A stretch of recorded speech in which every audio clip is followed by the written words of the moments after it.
tratando el tema de cambio climático. Pues, le agradezco a Georgia y a Edith que hayan aceptado esta invitación. Y también pues aprovecho para invitarlos a que si tienen algún tema que quieran venir a exponer como seminario a la institución, pues me manden un correo para poder programarlo. Bueno, les voy a hablar del trabajo que ha realizado Edith y Georgia. Edith es bióloga por la Facultad de Estudios Superiores Zaragoza. Desde la tesis de licenciatura ha participado en diversos proyectos que analizan el efecto del cambio climático en la biodiversidad, empleando modelos de nicho ecológico que han sido publicados, por ejemplo, en la Cuarta Comunicación Nacional de México ante la Convención Marco de la ONU sobre el Cambio Climático, entre otros. Actualmente realiza de manera paralela sus funciones dentro de CONABIO y el doctorado en Ciencias Biológicas en el Instituto de Biología de la UNAM. Por otra parte, Georgia es maestra en geografía, es asesora del programa de especies invasoras en CONABIO, estudió la carrera de Geografía y Geoecología en la Universidad de Maguncia en Alemania. Su trabajo en México empezó en el año de 1992 cuando realizó el trabajo de campo para su maestría en Geografía en Yucatán. Después de sus estudios trabajó como colaboradora científica en el Consejo Alemán de los Expertos por el Medio Ambiente, que forma parte del Instituto Federal por el Medio Ambiente en Alemania. También tiene varios años de experiencia trabajando en la industria privada, tanto en Alemania como en México. En septiembre del 2009 entró a CONABIO en el Departamento de Análisis y Prioridades a cargo de la doctora Patricia Collet, como asesora del programa de especies invasoras, preparando proyectos, apoyando en el desarrollo del sistema de información sobre especies invasoras y cooperando en la elaboración de la Estrategia Nacional de Especies Invasoras. Desarrolló procedimientos de control de calidad y hizo seguimiento del tema en diferentes foros internacionales, como la Red Norteamericana de Especies Invasoras y la Organización Norteamericana de Protección a las Plantas. Pues bienvenidas las dos. Bueno, pues somos casi puros amigos, entonces creo que no va a haber como mayor problema. Como les mencionaba Azucena, la idea es que nos invitaron pues para hablar un poco cómo nos estamos coordinando dentro de la CONABIO en los temas de cambio climático, y que esto pueda ser como un referente o un antecedente para que en futuros seminarios se puedan presentar los otros proyectos que se están realizando no propiamente en nuestra dirección. Entonces,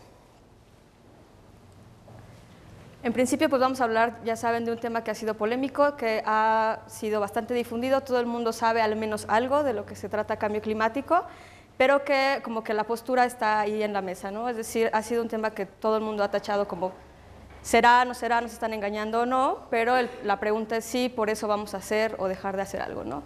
Entonces, de lo que queremos hablarles es en principio un ligero recorrido sobre conceptos de cambio climático que decíamos que ya seguramente todos manejan. Después hablar un poco de cómo se está dando esta coordinación dentro de CONABIO para tratar el tema y los proyectos principales que se están llevando a cabo por las diferentes coordinaciones que están colaborando, y finalmente vamos a detallar un poquito en lo que estamos haciendo dentro de la DETAP con las especies prioritarias y el programa de especies invasoras. Bueno, en principio ustedes saben que la historia del planeta ha sido la historia de cambios. Desde hace 4.500 millones de años que se formó la Tierra, se han documentado al menos 5 eventos de extinción masiva seguidos de diferentes procesos de radiación de especies. Entonces sabemos que las especies que conocemos en la actualidad son una mínima parte de todo lo que ha existido en la historia de la Tierra, y que también esto ha estado asociado en algunos de los casos con eventos de variaciones climáticas. Entonces tenemos que, bueno, la formación de la Tierra, cuando estaba carente de oxígeno libre, se empieza a formar los primeros seres vivos, se libera oxígeno y empieza a darse un proceso que parece que es cíclico de eventos de calentamiento y enfriamiento, ¿no? Entonces nos damos cuenta que en la actualidad estamos en un proceso de calentamiento, y si nosotros viéramos este esquema así nada más de fácil, diríamos, bueno, pues es un proceso cíclico natural, dado que el último máximo glacial sucedió hace 10.000 años, y entonces estaríamos de manera natural en un proceso de calentamiento. Entonces la pregunta obligada es, ¿esto es un fenómeno natural o es un proceso que tiene que ver con algo que se ha observado, que son las altas emisiones de gases de efecto invernadero? A partir de la revolución industrial hay unas altas concentraciones de GI en la atmósfera, y entonces la pregunta es, ¿a qué se lo atribuimos? Entonces, esta respuesta se ha intentado analizar y hay modelos donde ustedes ven aquí en color moradito, los modelos que utilizan únicamente los forzamientos naturales, es decir, si el calentamiento solo se debería a un proceso de ciclo natural, y cuando ponen el rosita es que tienen que ver con los eventos naturales, pero sí le sumamos el factor antropogénico, es decir, las emisiones de GEI, ¿no? Entonces, lo que encontramos es que si se hacen esta combinación del proceso natural más la exacerbación con las altas concentraciones de GEI, entonces encontramos que es mucho más parecido a lo que se ha observado, ¿no?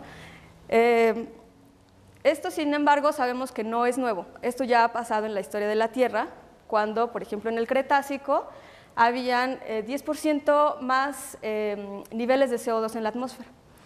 Esto obviamente generó un efecto invernadero que hizo que se derritieran todos los hielos polares. En el Cretácico no habían casquetes polares. Y obviamente hubo un aumento en el nivel del mar, ¿no? Entonces, es decir, esto tampoco es un fenómeno nuevo en la Tierra, ha sido parte del proceso. Sin embargo, esto se tuvo, bueno, de alguna manera que haber mitigado, pero en un periodo de 80 millones de años. ¿Cómo se mitigó? Bueno, pues surgieron las montañas, bueno, un evento de surgimiento de montañas de América, de Europa y de Asia. Fue también en el Cretácico cuando se cerró por completo el Istmo de Panamá. Esto lo que generó es que la circulación oceánica cambiara, es decir, antes había una apertura entre el norte y el sur, entonces el océano podía circular. Se cierra el puente Panamá, entonces ya no hay esa circulación como la había antes. Con el surgimiento de las montañas también se modifica todo el ciclo del CO2 y al haber una nueva circulación del agua del océano se empieza entonces a capturar más CO2 en los depósitos marinos. Entonces, de esta manera empieza a disminuir la temperatura y también se empieza a enfriar más el agua oceánica y las circulaciones son más parecidas a lo que hoy tenemos. También en el Cretácico es cuando se forman los depósitos de petróleo que actualmente tenemos. Y entonces, bueno, les decía, todo esto ocurre en un lapso de 80 millones de años. La pregunta es si ahorita tenemos 80 millones de años para que se dé todo este proceso que pareciera estar avanzando. Sin embargo, también hay que pensar que el CO2, que es uno de los más importantes, por lo menos en proporción, dado que es el 70% de las emisiones de GEI, tiene una vida de un siglo en la atmósfera, es decir, si el día de hoy ya no emitiéramos ninguna tonelada de CO2 a la atmósfera, todavía tendríamos CO2 durante un siglo más. Entonces, si consideramos todos estos fenómenos, es que podemos tener proyecciones de este tipo, en la que si nosotros consideramos diferentes, por ejemplo, tasas de crecimiento poblacional, entonces si hay más gente, hay más producción de CO2, y entonces, por lo tanto, las proyecciones de aumento en la temperatura son distintas, y de esta manera es como el panel intergubernamental en cambio climático, el IPCC, genera sus diferentes escenarios, que son estos que están acá.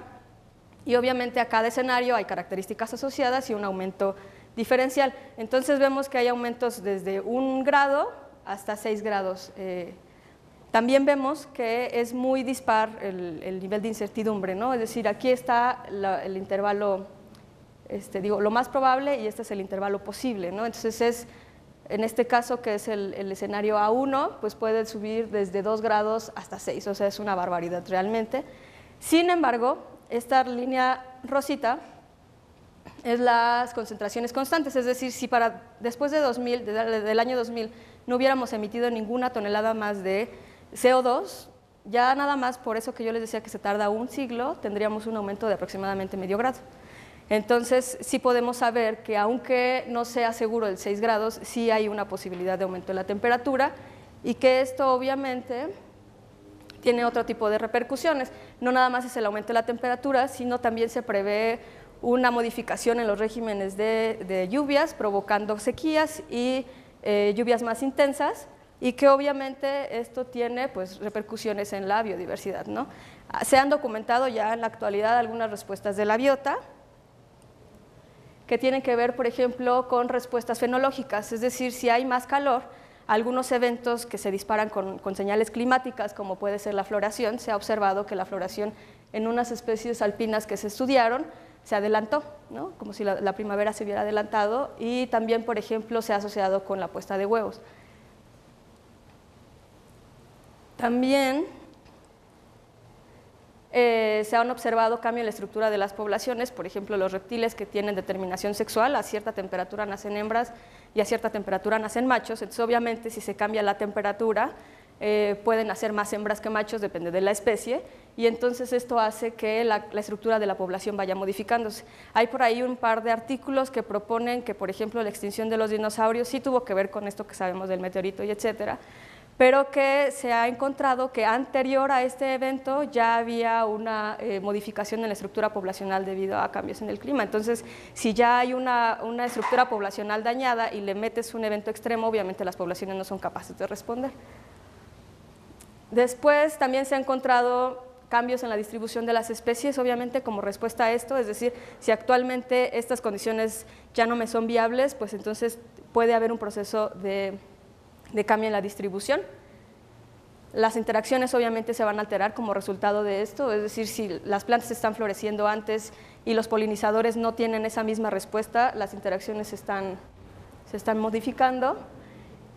Y también al moverse de lugar las especies, al haber un cambio en la distribución, obviamente se abre la posibilidad para la llegada de nuevas especies, que podrían ser especies invasoras, y pues hay un cambio en la estructura de las comunidades, ¿no? Entonces, en todo esto que está enmarcado, a mí me parece que esto sería como un punto clave, y es decir, ¿qué más da si es un engaño o no todo esto del evento del cambio climático? Si esto lo podemos ocupar como un buen empuje, como un buen pretexto, digamos, para impulsar acciones de sustentabilidad o cualquier otra acciones de este tipo, ¿no? Entonces,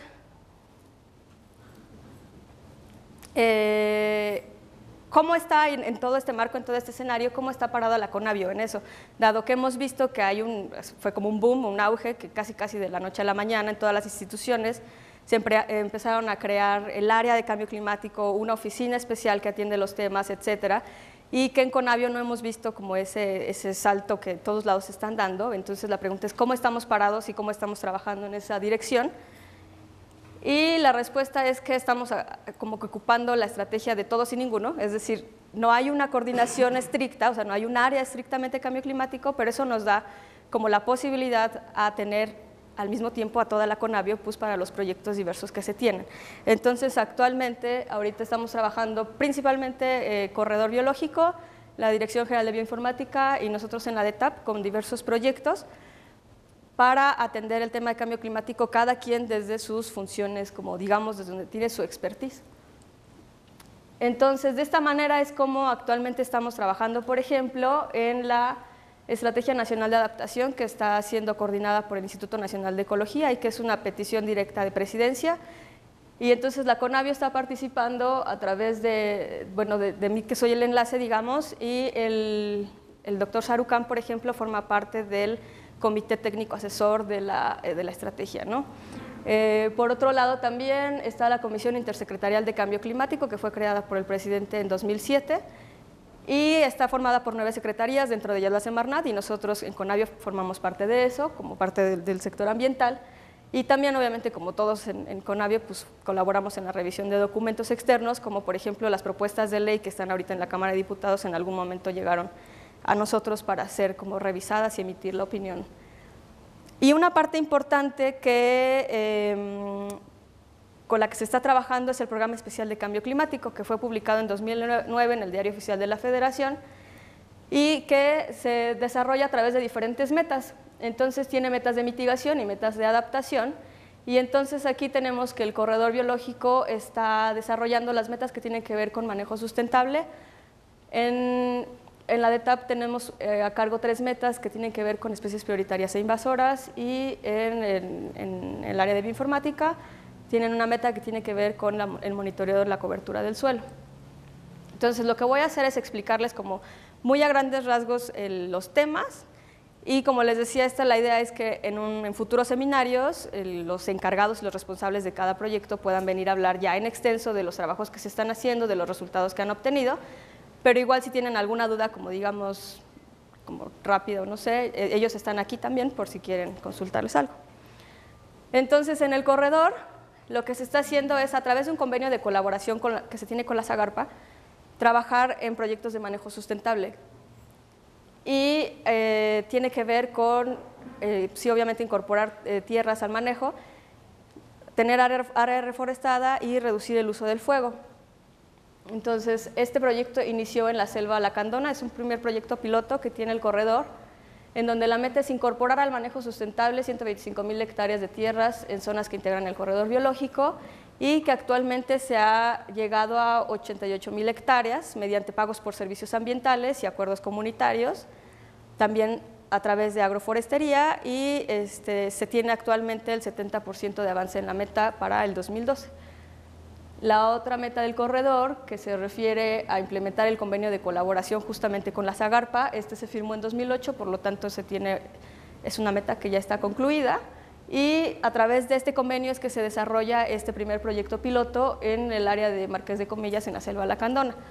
Dentro de esta misma área también se identificaron 7,500 hectáreas que interconectan remanentes de vegetación natural para alcanzar el 20% de la superficie reforestada. Entonces, a la fecha se tiene que el 30% del total de la superficie se ha reforestado y por lo tanto ya se sobrecumplió la meta que se tenía planeada para el 2012. También se identificaron cierto número de hectáreas que utilizaba el fuego como práctica agropecuaria, y esto ya se ha reducido en un 57% del total identificado, cuando la meta al 2012 era el 30%, entonces también es una meta que ya fue rebasada para este año. Entonces, estos proyectos son los que está realizando el corredor y en algún momento esperamos que se les puedan como exponer con más amplitud. En sentido de la dirección de bioinformática, obviamente el expertise del área es el uso de las herramientas de percepción remota, y en este caso es para monitorear la cobertura del suelo, y un proyecto también muy padre del que les va a hablar Georgia al final es sobre evaluar el papel de la biodiversidad en la mitigación al cambio climático, así como los diferentes mecanismos de red. Entonces, en principio, la meta es poner en operación un sistema de monitoreo de la cobertura de suelo a largo plazo, y esta actividad que le están llevando a cabo René e Isabel en la dirección de bioinformática, lo que busca es generar un mapa. Bueno, este es un mapa que ellos elaboraron en 2005 de la cobertura del suelo, y esto lo están tomando como un mapa base, y lo que están buscando es poder hacer un análisis a través de imágenes de alta resolución, un análisis anual, de manera que puedan ellos anualmente generar un mapa de cambios en la cobertura del suelo. Entonces, de esta manera, ellos están avanzando ya en un 84% del avance, y está ya bastante avanzado este proyecto.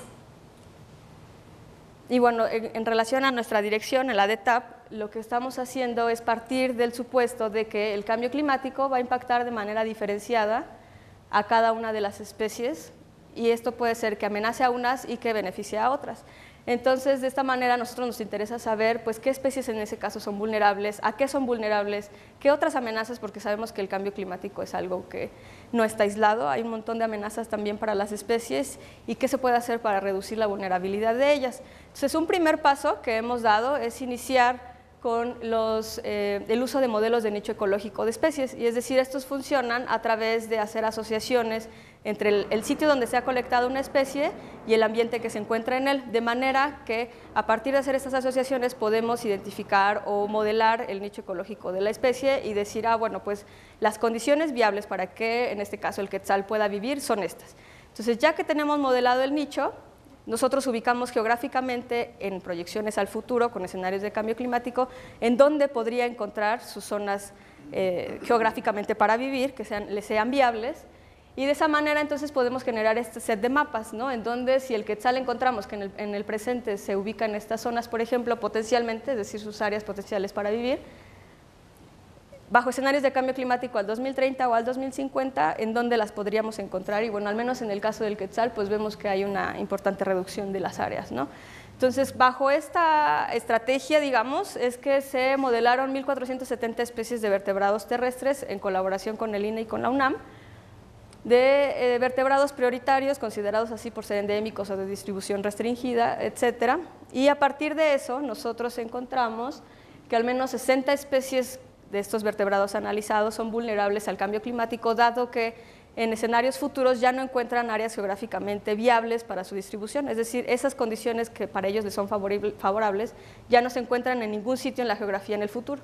Entonces, estas especies pueden ser consideradas como bastante vulnerables al cambio climático.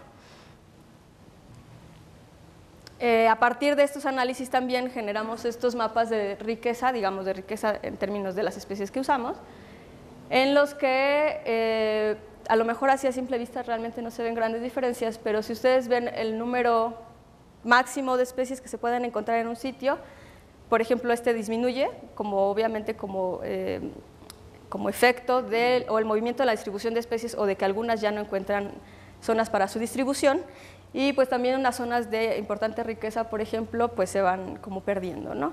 Esto en sí puede ser un buen resultado, pero además nos da como pie para hacer otra clase de análisis, por ejemplo esto, que fue lo que nosotros hicimos fue identificar en qué partes del país es donde están sucediendo más cambios de especies, en dónde se están perdiendo más, en dónde se están ganando más.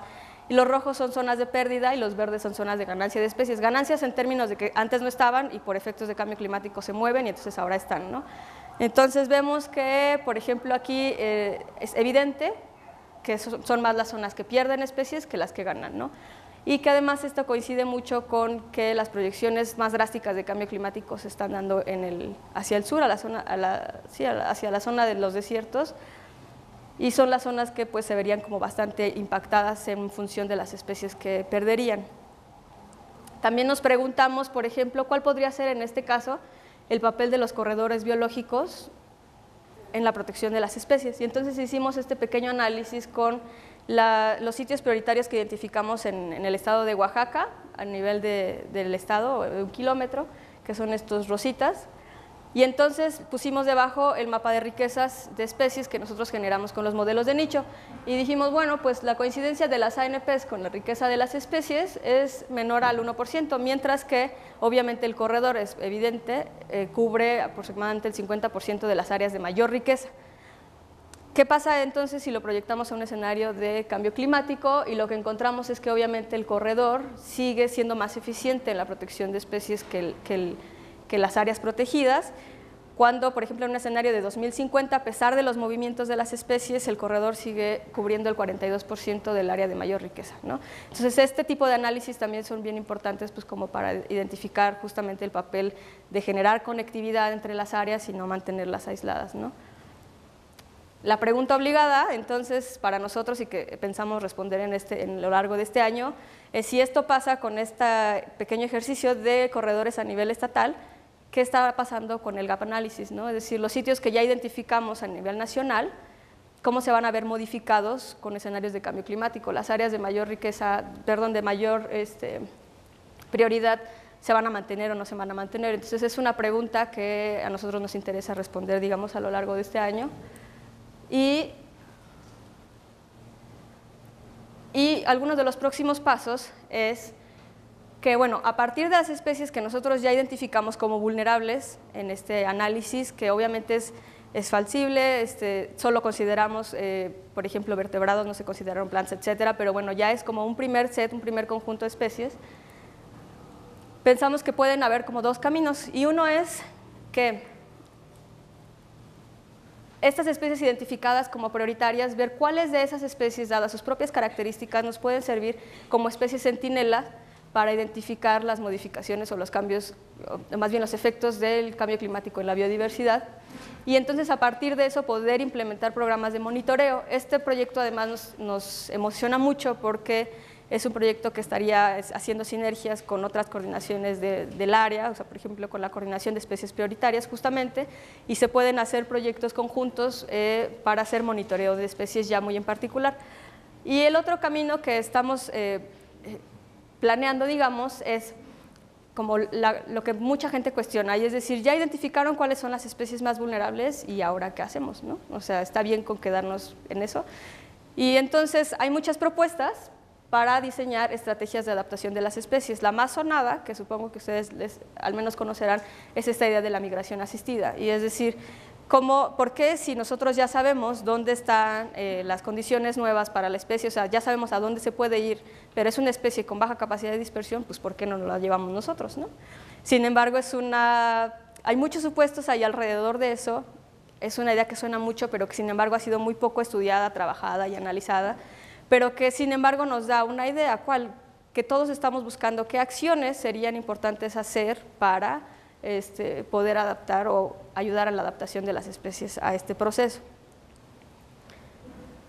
Entonces, para eso, pues en principio necesitaríamos nosotros saber qué características son intrínsecas a las especies, las hacen vulnerables, a qué las hacen vulnerables, qué de eso ya sabemos, o sea, qué información de esa ya conocemos en las especies y qué es lo que no sabemos, qué información nos haría falta por conocer.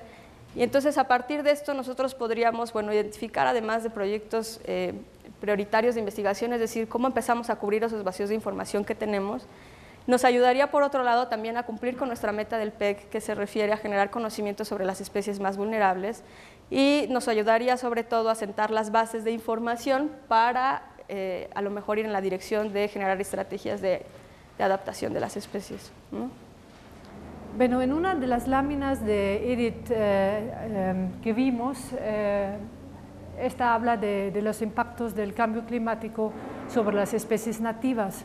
Entonces, cómo el cambio climático puede cambiar la área de distribución o la fenología de las diferentes especies.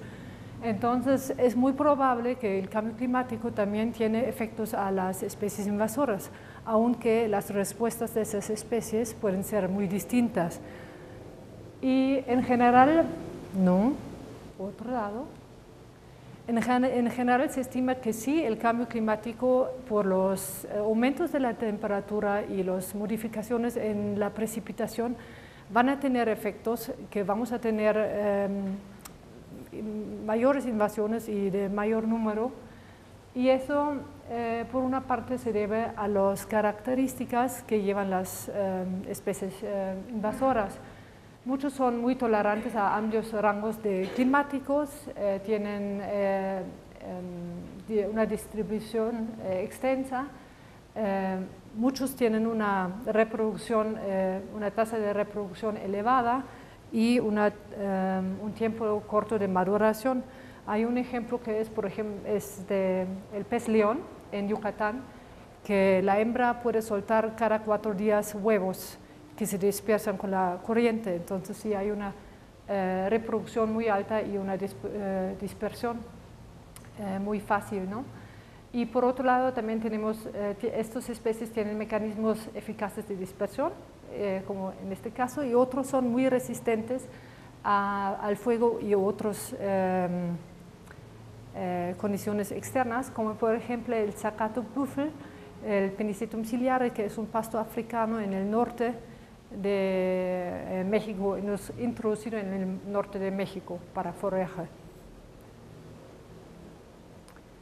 Y para clasificar los diferentes efectos potenciales a las especies invasoras, hay diferentes enfoques. Uno de estos es de la señora Hellman, que clasifica o liga los efectos potenciales del cambio climático con los 4 pasos de 4 etapas de la invasión, que ella define como transporte, colonización, establecimiento y dispersión. Y ella liga estos con 5 condiciones potenciales. Es decir, el cambio climático puede alterar los mecanismos de transporte e introducción, puede modificar las restricciones climáticas para las especies invasoras, puede cambiar la distribución de las invasoras ya existentes y también modificar los impactos de las invasoras ya existentes, ¿no? Y alterar también la eficacia de las estrategias de manejo que tenemos a la mano, ¿no? Y para que eso no quede tan teórico, voy a demostrar algunos ejemplos con respecto a la consecuencia 1, la alteración de los mecanismos de transporte y introducción. Por el aumento de las temperaturas, por ejemplo, se pueden abrir nuevos caminos, también se pueden prolongar las rutas de navegación, por ejemplo.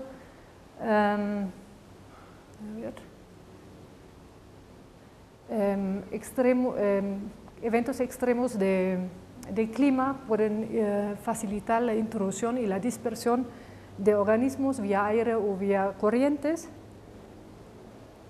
y la distribución bajo diferentes escenarios climáticos tiene sus efectos, puede cambiar. Aquí tenemos el hábitat de una planta acuática, hidrila, y cómo este hábitat puede cambiar bajo diferentes escenarios climáticos, y podemos ver que su área de distribución está aumentando bastante bajo el escenario A2, por ejemplo.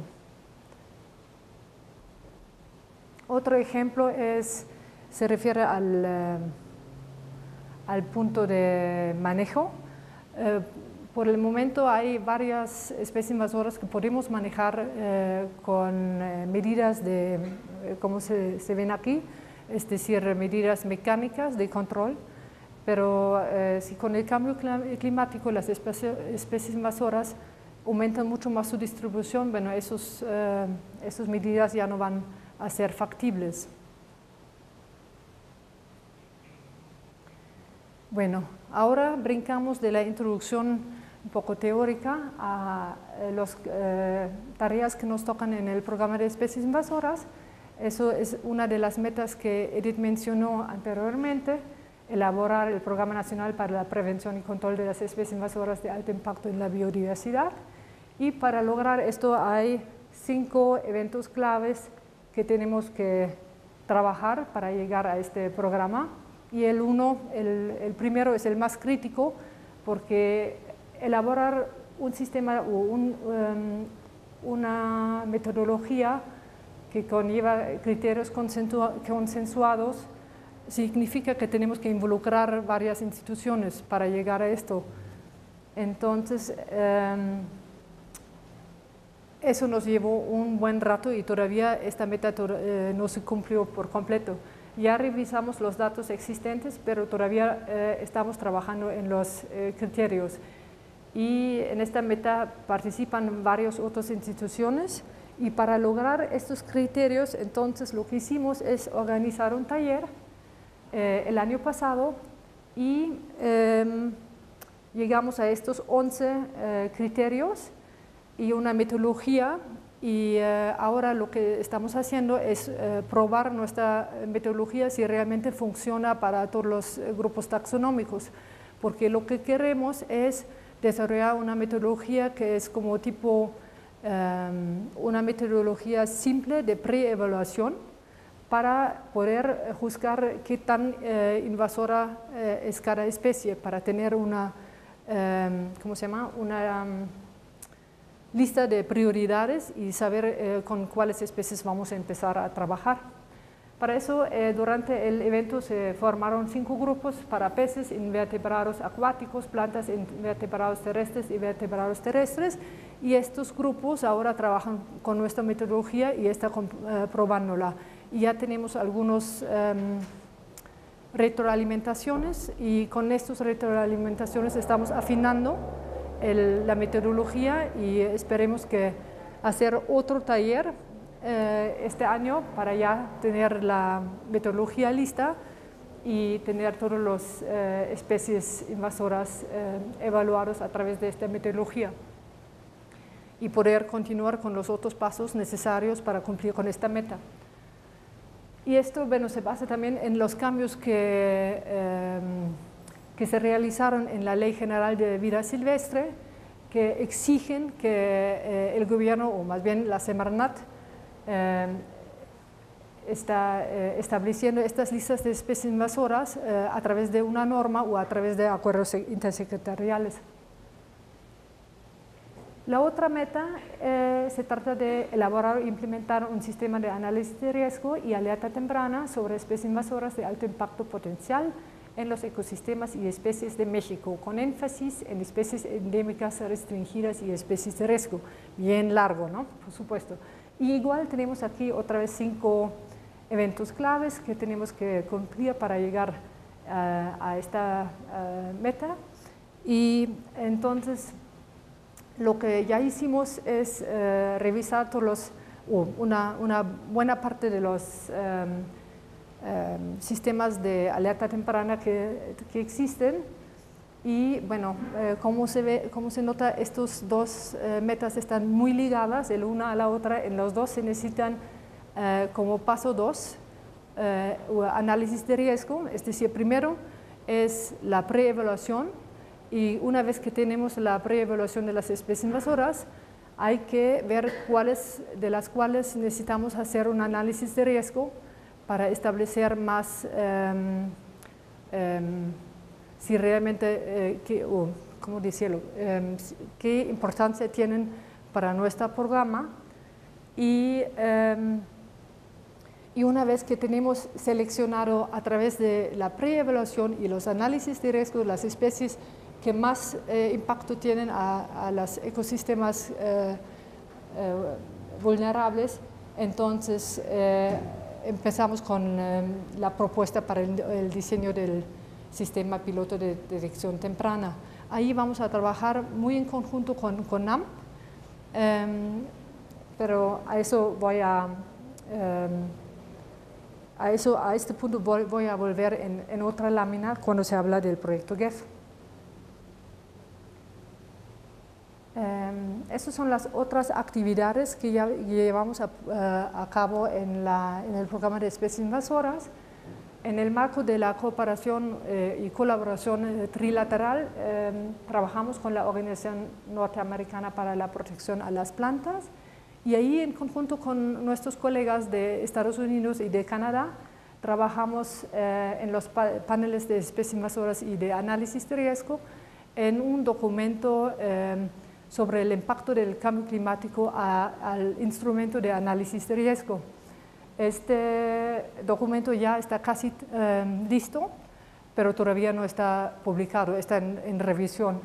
Pero ahí vemos como el resultado de este documento es más o menos que, en resumen, que se tiene que trabajar, bueno, que hay por el cambio climático, el cambio global, vamos a tener una demanda más alta de análisis de riesgo.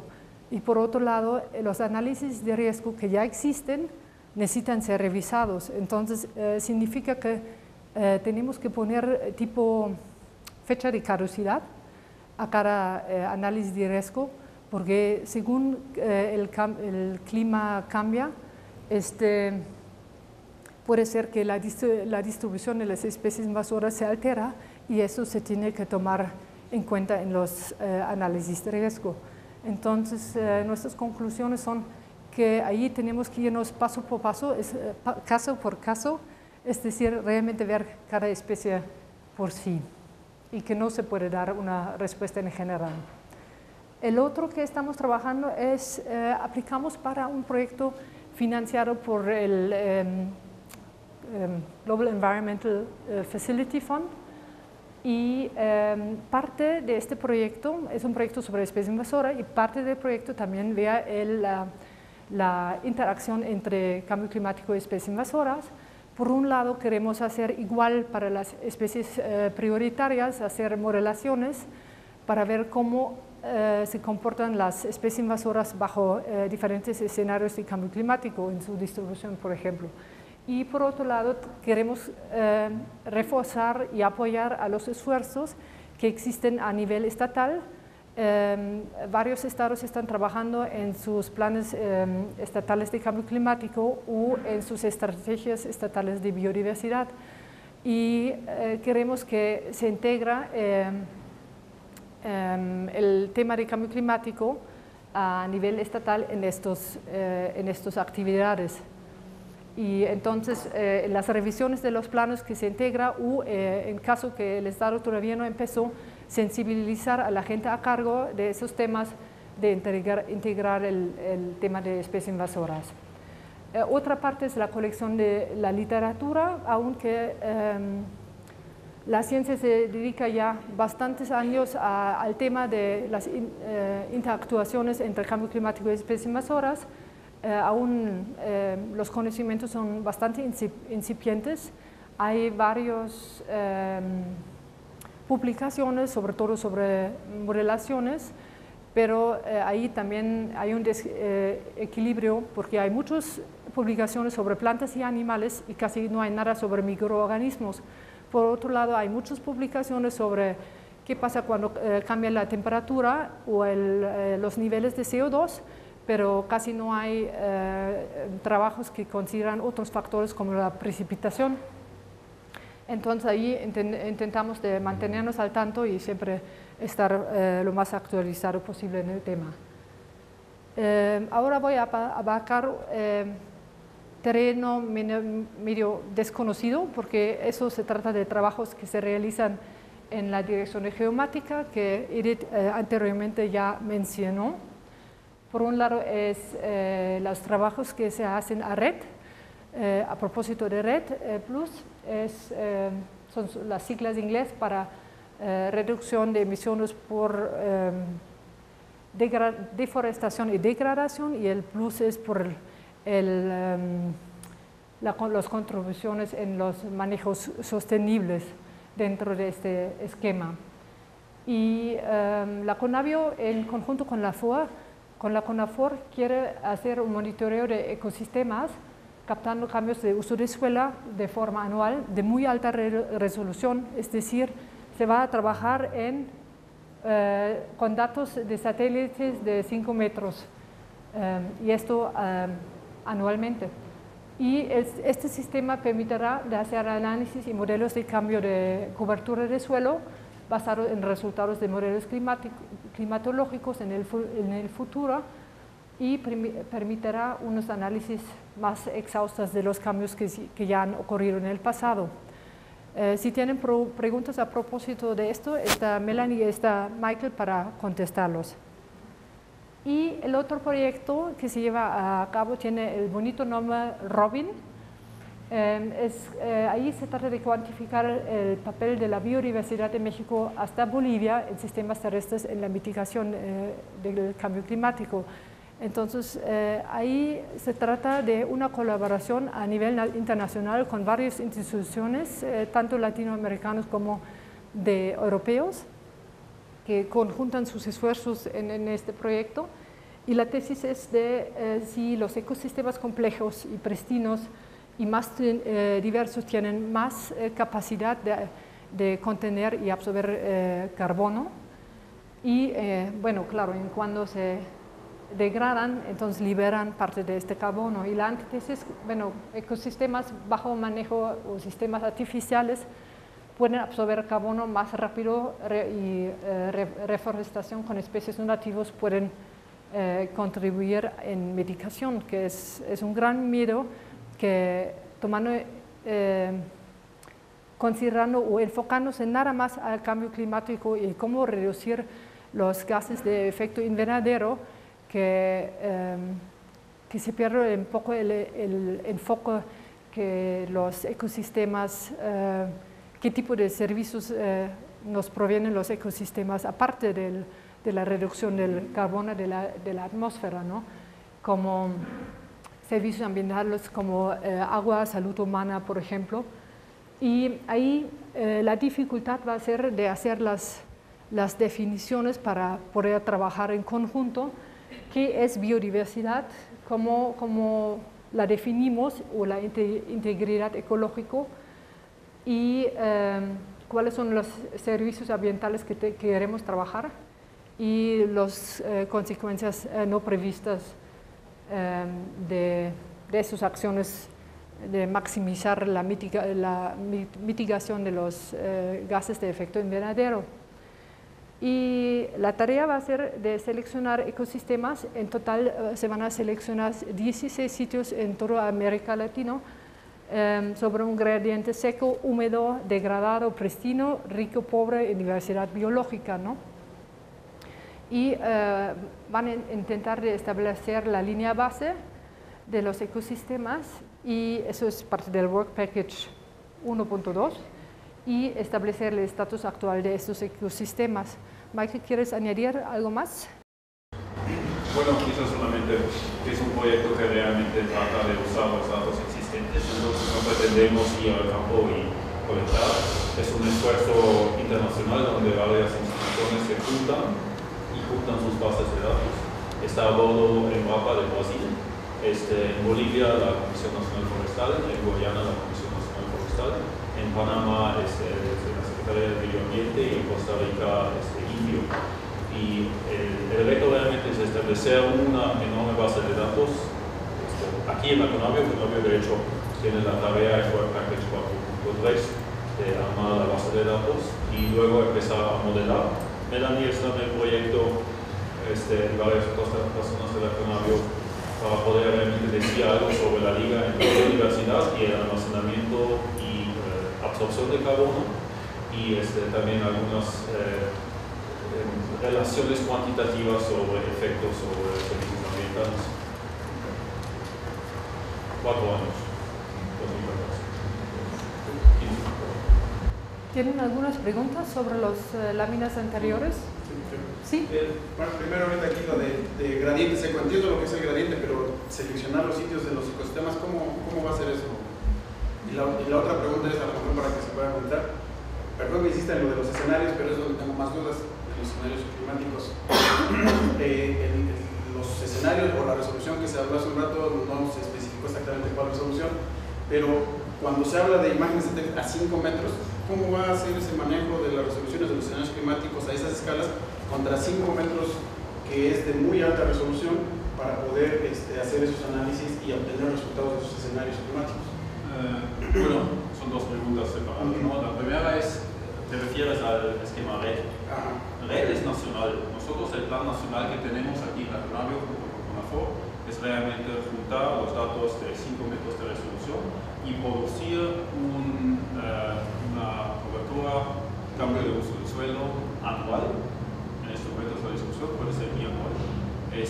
Cada año hasta 2013 en base de esos datos y en base de la clasificación usada por INEGI. Una otra pregunta pegada a eso, y eso tendrá una escala 1 a 50.000. A lo mejor podríamos llegar a 1 a 25.000, pero eso es una discusión abierta todavía. Igual la discusión, nosotros preveemos que podemos producir ciertas clases en alta exactitud, es decir, arriba de 80-85% de exactitud, y preferimos eso, pero los demás cooperantes, puede ser CONAFOR, INEGI está a bordo, CONAMO, puede ser que ellos prefieran un sistema que esté un poco más amplio y produce más clases de forma automatizada. Eso también es una discusión que todavía está abierta, que no podemos decidir. El sistema de procesamiento incluye también un parte de procesamiento, reprocesamiento de todas las imágenes Landsat que están. Y entonces pretendemos procesar las coberturas 90, 95, 2000, 2005, 2010 junto con Google. Y esos queremos, bueno, bajo este esquema de clasificación con los clases básicos, queremos entregar eso a INEGI para que ellos puedan reprocesar sus series. Están conscientes también INEGI que los series realmente no estén compatibles, entonces eso sería la chance de reprocesarlo. En Robin andamos un paso más adelante, hemos platicado con Google y todas las imágenes Landsat están ya en la plataforma Google. Entonces el esfuerzo adicional no es tanto de procesar toda la zona México hacia Bolivia dentro de la engine de Google y tratar de procesar realmente una capa homogénea como Veneno está haciendo en este momento en Serena, en el proyecto Serena, para toda América Latina. Esa es la primera. Y la segunda pregunta, el gradiente. El gradiente, bueno, nuestros maravillosos expertos en Robin, era básicamente la gente de la UNAM y varias otras instituciones en los diferentes países, han propuesto una lista de 16 sitios sobre América Latina. En México están 4, les puedo enviar la lista, me gusta. Y esos se han seleccionado según el conocimiento local de la gente que ha básicamente hecho la selección. Yo desconozco realmente qué tan fuerte han aplicado esos asuntos, pero están varios de los gradientes acá. Por ejemplo, uno de los sitios de México es Chabela, otro es la Encrucijada y Laguna de Termos, pero es otra, y no me acuerdo. Creo que es los Tuxtlas, y de hecho hay una quinta en México. ¿Dónde están los tabinos?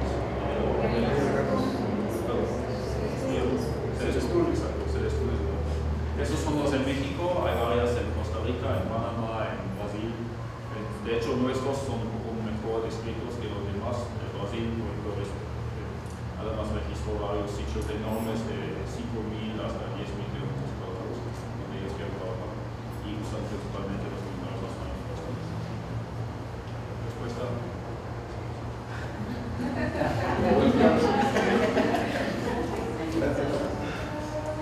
Bueno, y algo que omití al principio de decirles es justamente quién está encargado de cada cosa. Entonces Dora, que está aquí también, si tiene alguna otra pregunta, está encargada de los temas del corredor que ya mencionábamos. En el área de la monitoreo de la cobertura está Isabel y René, que están trabajando este proyecto. Entonces también ahí si tienen dudas, y nosotros estamos con la parte de las especies, digamos el enfoque de especies. Y estamos como preparando un documento ahorita para donde se puedan describir todos estos proyectos, pero ya de manera extensa, que pueda ser de uso interno a la Conavio, para que si también ustedes tienen dudas o hay alguna cosa que ustedes quieran como que colaborar o participar, pues sepan quién está haciendo qué y a quién dirigirse, o también solicitudes de información, no sé, ¿no? Entonces, en cuanto ese documento esté listo, también se les hará llegar. Y pues, si tienen alguna duda o comentario. No sé por qué no está bueno, es una duda, pero por qué no está la DAI, porque hasta donde sé México tiene 150 proyectos de mecanismos de desarrollo limpio, MDL, que paga la Unión de Naciones Unidas, pero hay 40 nada más apoyados. No sé con Mario cómo interviene ahí, si es... Pues hasta donde yo tengo conocimiento no somos parte de algún proyecto en esa dirección.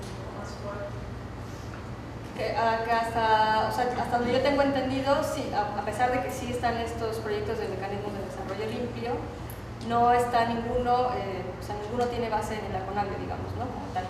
Entonces, la de ahí sí tendría un papel importante que de hecho es coadyuvante en muchos de los casos a través de las convenciones y los eventos internacionales que hay, ¿no?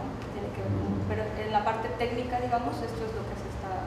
Sí, o sea, lo digo porque en el 2012 creo que van a terminar todos los mecanismos de desarrollo limpio y los proyectos que no entren, pues ya entraron, o sea, se corta, ¿no? Y no se sabe qué va a pasar después de eso, o sea, porque la postura es, básicamente la postura es que el protocolo de Kioto no sirve, o sea, no sé si es muy fuerte decirlo, ¿no? Pero la postura es que nadie sabe qué va a pasar después del 2012 y supongo que la DAI debería como de impulsar fuertemente la postura de México, y al menos de Conavio, porque hasta donde sé en Europa dicen que ya no queremos apoyar a México porque mejor apoyamos a África. No sé, hay como esa incertidumbre. No sé si es así no sé si es así de drástico, o sea, en las últimas convenciones, en la convención reciente sí se aprobó un segundo periodo para Kioto. Canadá se salió, si no estoy equivocada, pero ya se aprobó un segundo periodo. Hay modificaciones, pero no es... Sí hay una incertidumbre, pero no es tan tajante como decir Kioto se terminó y ya nadie va a apoyar a nadie. No Kioto, sino los mecanismos de pago por... Sí, pero se están generando nuevas estrategias de lo que ahora se llama NAMAs, que son... Pero no está regulado. O sea, las NAMAs no están reguladas, todo es... las POAs, o sea, lo único regulado así, digamos, donde sí te pagan, es lo que los mecanismos de desarrollo limpio. O sea, lo demás, o sea, nadie te va a pagar por algo que no verificas. O sea, las NAMAs, igual México dice, pues yo doy mis reportes cada tantos años de cuánto reduje, pero nadie me paga. O sea, la agenda nacional eso no le toca a la Conavio, ¿no? Le toca creo que la INE participar en eso, pero no es la de ahí el secretaría.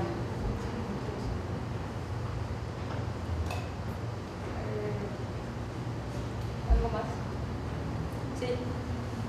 El mapa de las áreas de vulnerabilidad por la posible invasión de la palomilla del nopal, que está en la página de especies invasoras, ¿ese se tiene ya trabajado sus escenarios a futuro por efectos del cambio climático? Es que, perdón, ¿lo puedes repetir? Porque no lo escuché. La primera parte sí, y después ya no escuché el resto. Si el mapa está en la página de especies invasoras, en el portal de especies invasoras, sobre las áreas de vulnerabilidad por una posible invasión de la palomilla del nopal.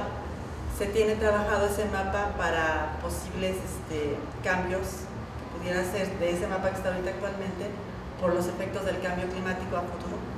Todavía no está trabajado, pero sí muy probable será una de las especies que sí vamos a trabajar en las modelaciones, porque hay un peligro continuo de reinvasión por parte de Estados Unidos, que está muy cerca por Luisiana, y también están, según mis conocimientos, en Cuba, y puede ser llevado otra vez a México a través de eventos climáticos extremos, ¿no? Entonces sí, es una de las especies muy importantes que queremos modelar.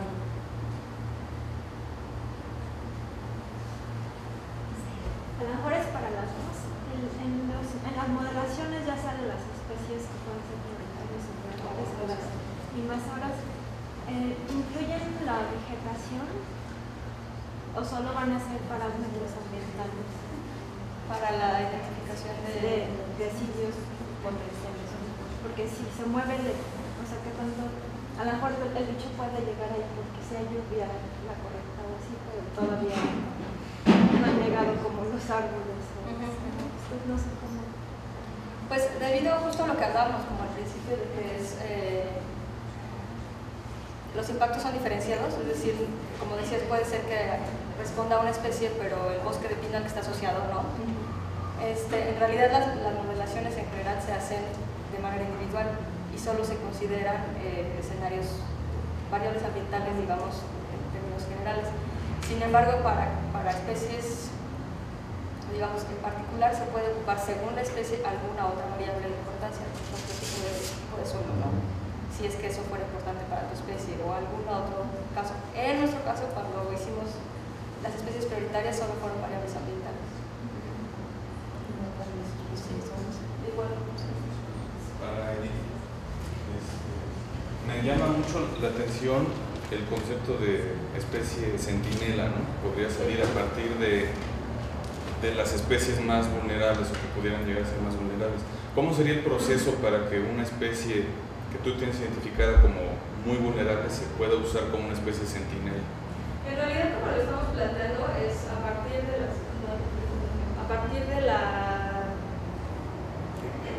la coordinación de especies prioritarias ha definido o está definiendo una lista de especies que puedan ser sí prioritarias, pero no nada más por su vulnerabilidad, sino por su papel, por sus características propias, ¿no? Entonces ellos tienen definida una lista, o están definiendo en realidad, está en proceso. Y como lo tenemos planteado es cuál de nuestras especies que ya identificamos que son vulnerables, ellos las han identificado como prioritarias en esa dirección. Y entonces de esa manera poder establecer el programa de monitoreo. En realidad es así como lo estamos planteando. ¿Han pensado en una línea base para cada especie, por ejemplo? Si arrancarían a partir del modelo de distribución potencial con el que arrancaron o con datos que haya crudos, digamos. Realmente es algo que recién se está planteando, pero lo que sí no queremos es, o sea, sabemos el montón de incertidumbres que hay asociados a un modelo de distribución, entonces queremos ocupar los modelos de distribución como un primer paso para, bueno, ya nos identificaron esto y entonces ahora sí irnos, como dices, un poco más a los datos crudos y no quedarnos en la parte. Por eso se tendrían que escoger especies, es decir, algunas, ¿no? Para poder hacer particularidades y tomar en cuenta detalles de cada una, porque lo que no queremos es basar todo en un modelo que sabemos que es totalmente incierto, que sí nos da una tendencia, pero no podríamos basar una política pública en ese modelo. Es como por ahí. Gracias.